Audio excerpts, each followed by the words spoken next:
Bien-aimés du Seigneur, nous continuons et nous sommes aujourd'hui le deuxième dimanche de l'Avent. Les jours deviennent plus courts et pourtant la couronne nous rappelle que le retour de Christ et la fête de sa première venue s'approchent. Alors, pendant que le monde voit de moins en moins de lumière, nous avons le rappel que la lumière brille dans les ténèbres et que nous attendons de Dieu un sauveur. Aujourd'hui, le thème pour notre culte sera la préparation et un aspect de cette préparation, c'est la repentance. Pour les peuples de l'Ancien Testament, c'était en effet un changement du royaume, que le royaume de David n'allait pas être suffisant. De même, nous entendons un appel à nous repentir, à reconnaître que ce n'est pas juste les petites fautes qu'il faut corriger, mais que nous avons en Jésus-Christ. C'est lui qui fait de nous de nouvelles créatures. Voilà notre espérance face à l'obscurité. Commençons avec l'introït préparé pour le deuxième dimanche de l'Avent. Quand ces événements commenceront à se produire, redressez-vous et relevez la tête, parce que votre délivrance est proche. Prête l'oreille, berger d'Israël, toi qui conduis Joseph comme un troupeau. Interviens dans ta splendeur, toi qui sièges entre les chérubins. Déploie ta force et viens à notre secours. Dieu de l'univers, reviens donc, regarde du haut du ciel et constate la situation. Interviens pour cette vigne, protège ce que ta main droite a planté. Éternel Dieu de l'univers, relève-nous, fais briller ton visage et nous serons sauvés. Au nom du Père et du Fils et du Saint-Esprit. Amen.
Prions le Seigneur.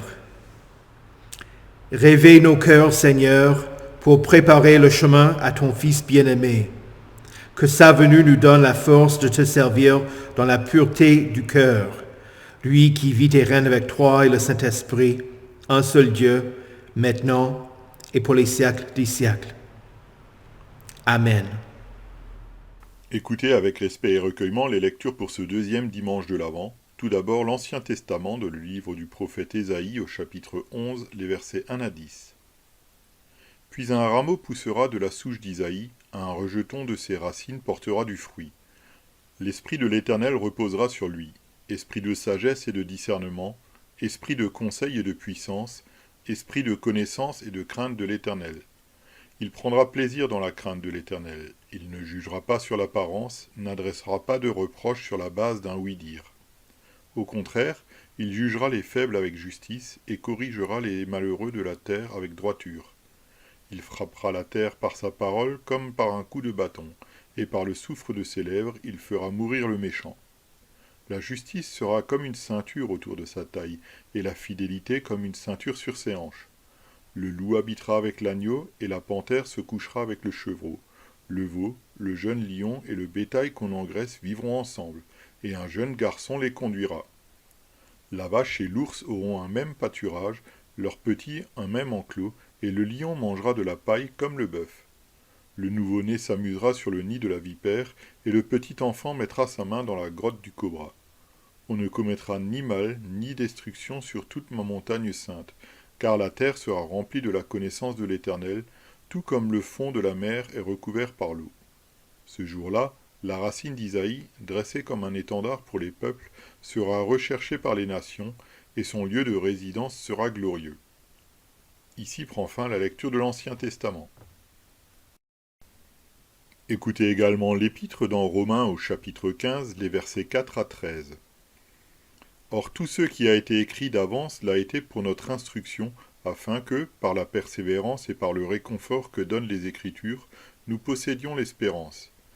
Que le Dieu de la persévérance et du réconfort vous donne de vivre en plein accord les uns avec les autres, comme le veut Jésus-Christ, afin que, tous ensemble, d'une seule voix, vous rendiez gloire au Dieu et Père de notre Seigneur Jésus-Christ.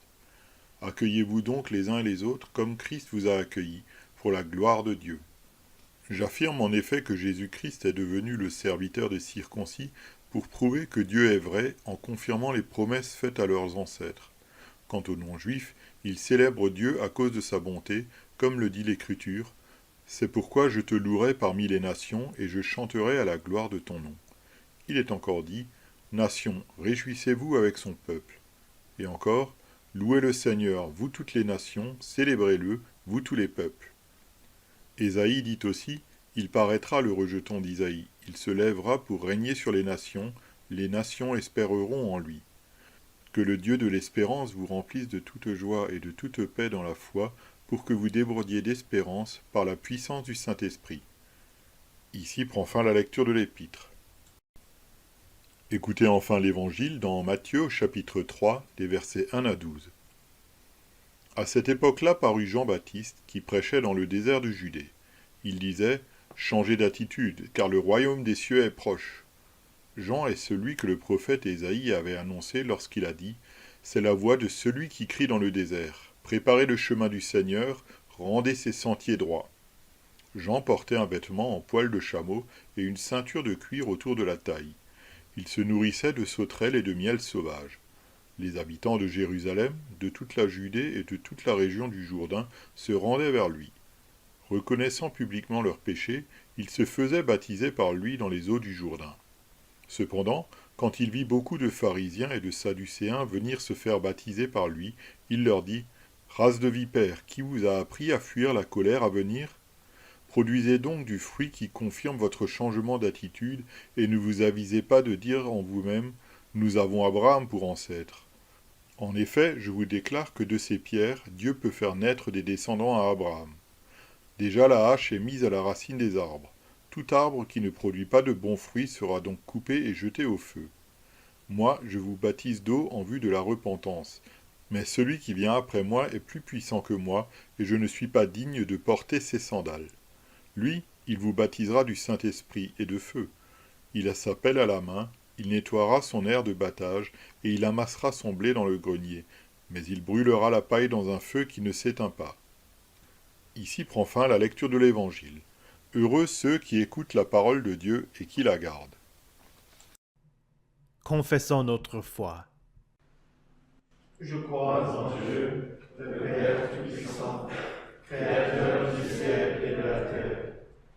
Je crois en Jésus-Christ, son Fils unique, notre Seigneur, qui a été conçu du Saint-Esprit et qui est né de la Vierge Marie. Il a souffert sous Ponce Pilate, il a été crucifié, il est mort, il a été enseveli, il est descendu aux enfers, le troisième jour, il est ressuscité des morts, il est monté au ciel, il siège à la droite de Dieu, le Père Tout-Puissant, et il viendra de là pour juger les vivants et les morts.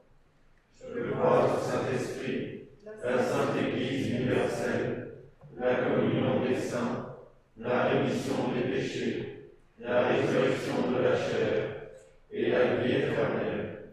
Amen. Prions. Seigneur, tout ce qui a été écrit dans ta sainte parole l'a été pour notre instruction, afin que, par la persévérance et par le réconfort que procurent les Écritures, nous possédions l'espérance. Fais briller ta lumière dans notre cœur pour faire resplendir la connaissance de ta gloire dans la personne de Jésus-Christ. Amen. Saint de Dieu, précieux et bien-aimé, que la grâce et la paix vous soient données, de la part de Dieu, notre Père, et de notre Seigneur et Sauveur Jésus-Christ. Amen.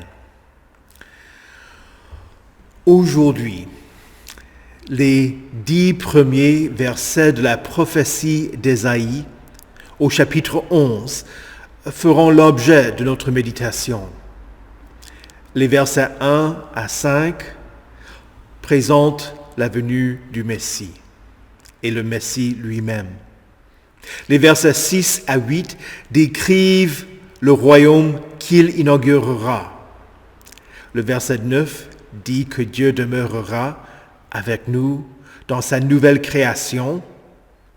Et finalement, le verset 10 présente le sujet de la racine une deuxième fois et souligne que Dieu lui-même sera un étendard pour attirer les nations vers lui. D'abord, je veux que vous vous mettiez à la place de quelqu'un qui entame un projet de rénovation et qui se rend compte que la situation est plus grave que prévu. Vous pensez qu'il y a une petite fuite dans un tuyau et en ouvrant le mur, vous découvrez qu'il y a de la moisissure. En plus, l'eau a imbibé le bois du plancher. Il faut le remplacer pour éviter une grande chute. Et pendant les travaux, vous constatez que celui qui avait installé le câblage électrique a utilisé un matériel inférieur qui pourrait provoquer un incendie et que des vis ont perforé des fils à plusieurs endroits. Lors du processus de démolition, vous découvrez de l'amiante. Il faut remédier à cette situation avant de pouvoir continuer le travail. Pire encore, plusieurs poutres sont pourries et ne sont plus assez solides pour soutenir le bâtiment. La situation initiale, qui semblait être une petite fuite, s'avère être bien différente de la réalité. Le problème n'est pas superficiel, facilement réparable. Il faut démolir la propriété jusqu'à sa fondation. Voilà ce qu'il y a qui n'est pas corrompu. Voilà ce que Dieu dit à travers le prophète Ésaïe à propos de la lignée de David, qui siégeait à Jérusalem. Le premier verset de notre texte dit « Puis un rameau poussera de la souche d'Isaïe, en rejetant de ses racines portera du fruit. » D'abord, en parlant de la souche d'Isaïe, Dieu prophétisa qu'il allait permettre que l'arbre de la lignée de David soit abattu. Il y avait un roi à Jérusalem. Mais Dieu prévenait son peuple qu'un jour, le royaume de Juda allait être anéanti. Dieu ne leur dit pas de revenir jusqu'à David, celui que l'Éternel avait choisi, car il était un homme selon son cœur. Non. La monarchie de Juda était tellement corrompue par le péché qu'elle était irrécupérable. Elle n'allait pas subsister. La souche d'Isaïe était morte. Dieu allait complètement anéantir la lignée de David, remontant jusqu'au père du premier roi. Mais en dépit de la destruction à venir, ce n'était pas une indication que Dieu ne leur avait pas été fidèle. C'est l'inverse.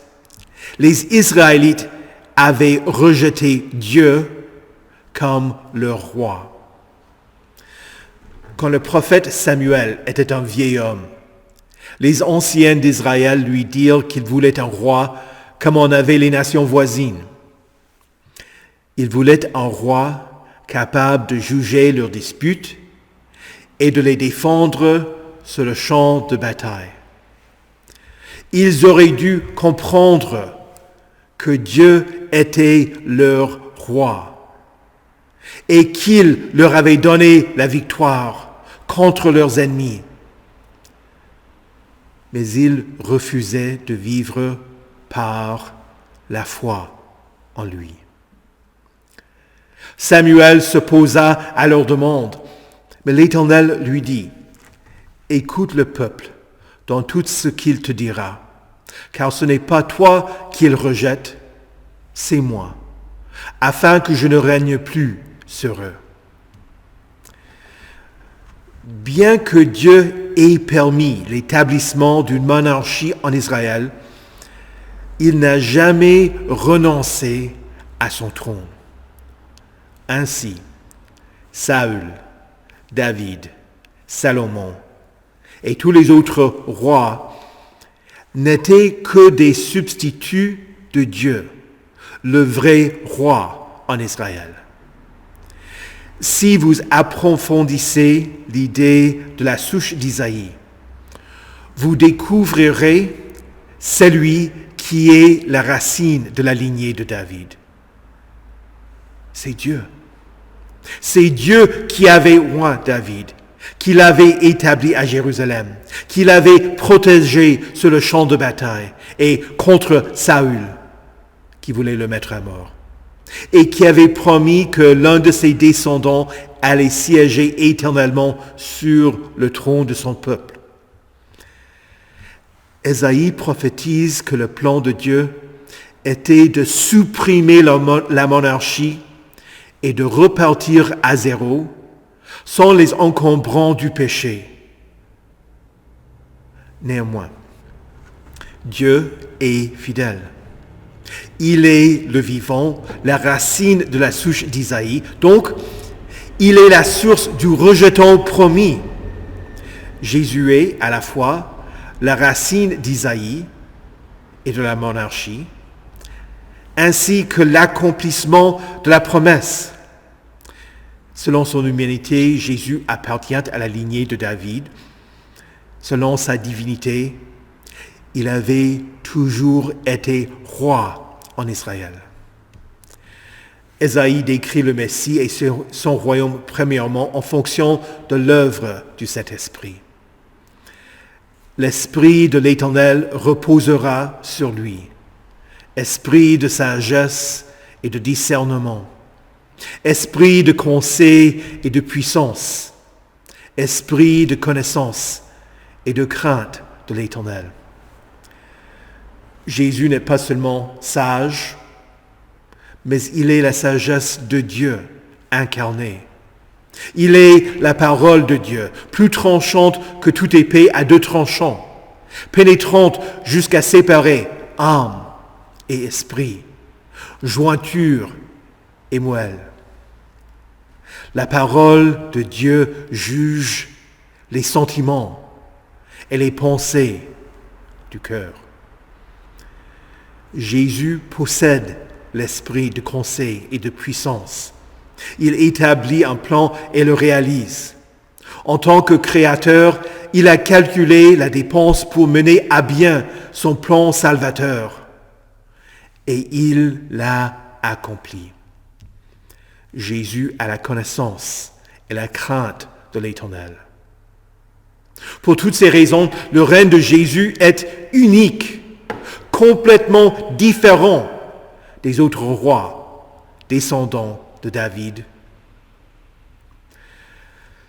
Ensuite, Jésus n'a pas seulement faim d'approuver la justice. Nous savons que même les rois en Israël agissaient pour leur propre bien-être. Mais Jésus est parfaitement juste et c'est lui qui justifie le pécheur à travers sa mort. Son gouvernement n'est pas corrompu, mais est marqué par sa fidélité. Il prendra plaisir dans la crainte de l'Éternel. Il ne jugera pas sur l'apparence, n'adressera pas de reproches sur la base d'un oui-dire. Au contraire, il jugera les faibles avec justice et corrigera les malheureux de la terre avec droiture.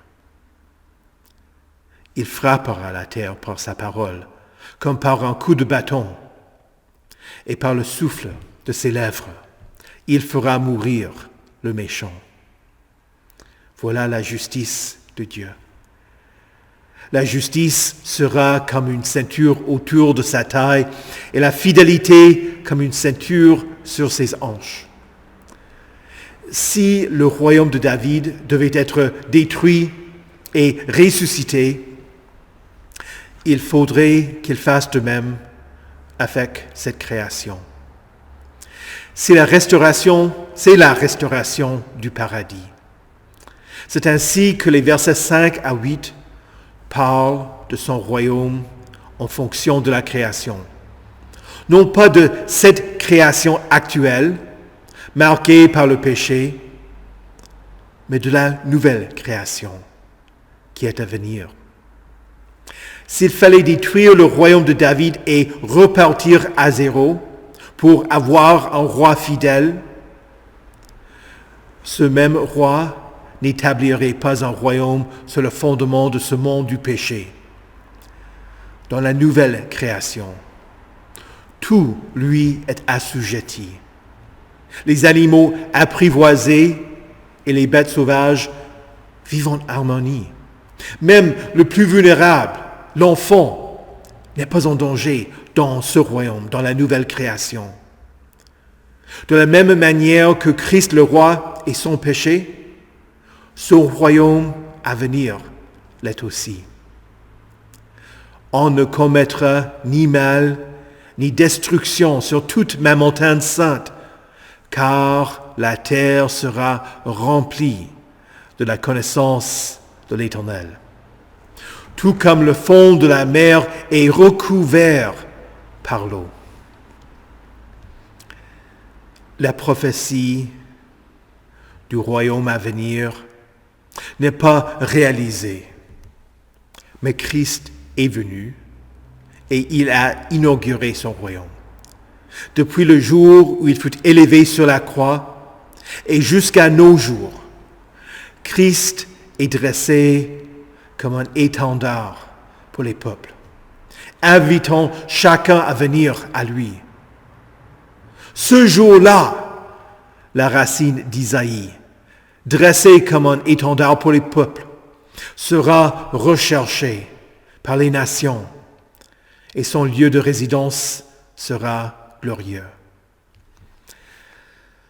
Puisque ce texte parle de la destruction de l'ancien royaume et de la venue d'un nouveau, Christ fait de même avec ses serviteurs. Voilà le problème avec les pharisiens à qui Jean parlait. Ils pouvaient admettre une petite faute ici et là, mais ils refusaient d'admettre que le péché les avait touchés si profondément qu'ils étaient complètement corrompus.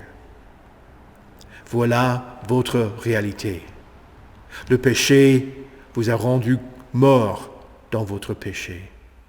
Chers frères et sœurs, le péché dans votre vie n'est pas un petit défaut qui peut être couvert par une couche de peinture.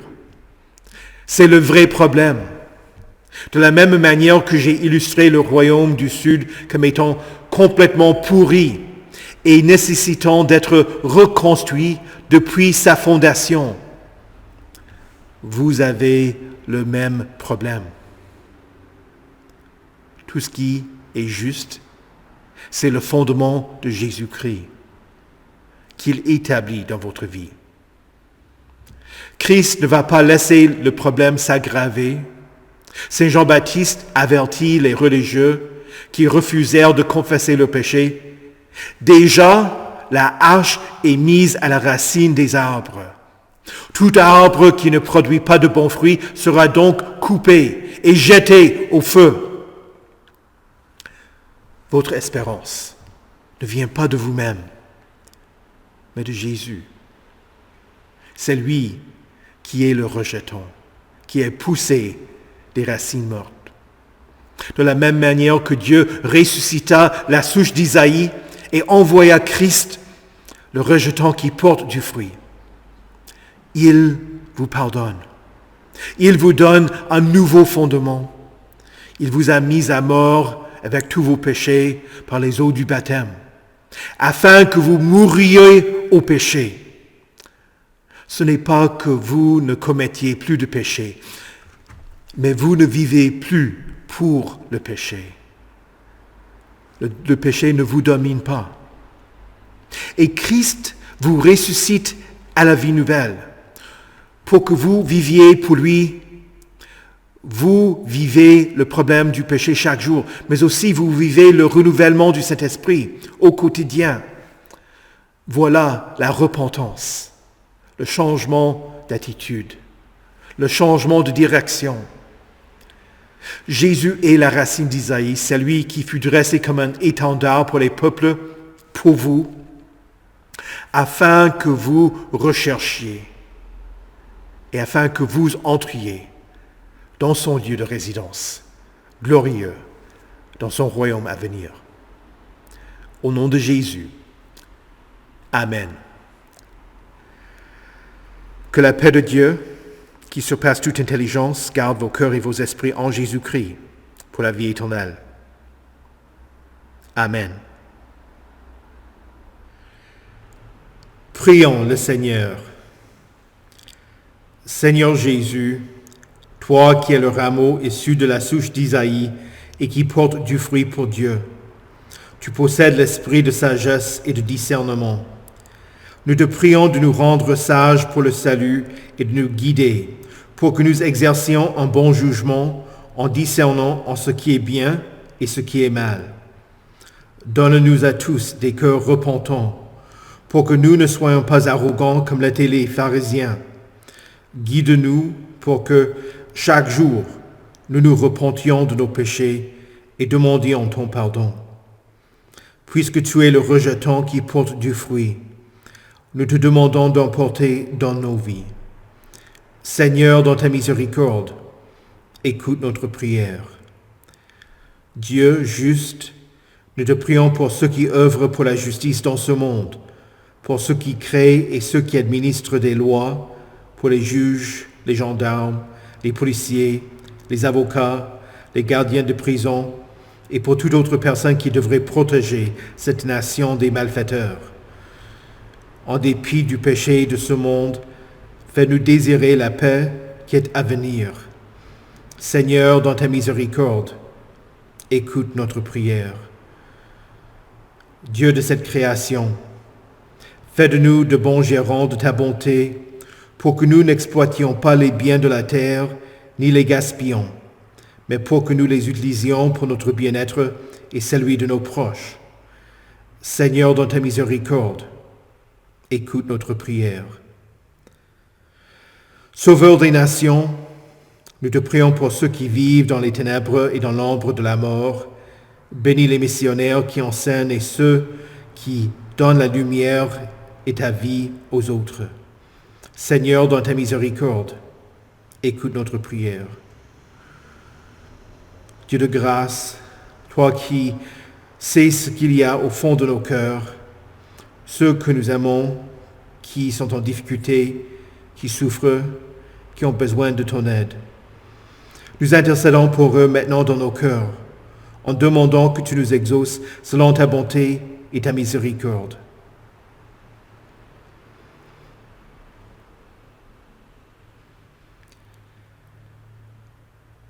Seigneur, dans ta miséricorde, écoute notre prière.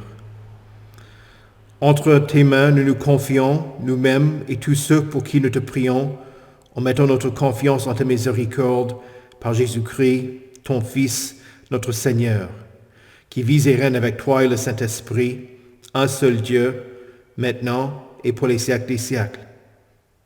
Amen. Seigneur Jésus, conduis-nous à ton royaume et enseigne-nous à prier. Notre Père, qui es aux cieux, que ton nom soit sanctifié, que ton règne vienne, que ta volonté soit faite sur la terre comme au ciel. Donne-nous aujourd'hui notre pain de ce jour. Pardonne-nous nos offenses, comme nous pardonnons aussi à ceux qui nous ont offensés. Et ne nous laisse pas entrer en tentation, mais délivre-nous du mal, car c'est à toi qu'appartiennent le règne, la puissance et la gloire, au siècle des siècles. Amen. Recevez la bénédiction de l'Éternel. Que le Seigneur vous bénisse et vous garde.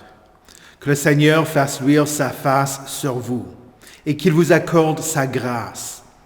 Que le Seigneur tourne son visage vers vous et qu'il vous donne sa paix. Amen.